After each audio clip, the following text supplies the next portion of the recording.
Soalan pertama, apakah hukum berpuasa pada 1 Syawal?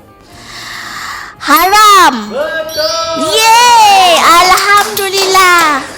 Bilakah waktu bermula takbir raya Aidilfitri? Waktu pagi raya lah. Pagi satu. Salah. Apakah amalan sunat sebelum keluar solat raya?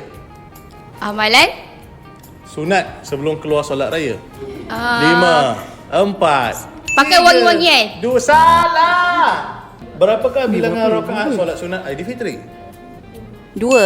Betul. Apakah hukum zakat fitrah? Sunat. Salah. Apakah hukum jika bayar zakat fitrah selepas solat raya?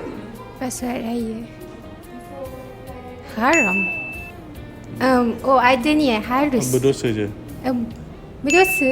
Betul.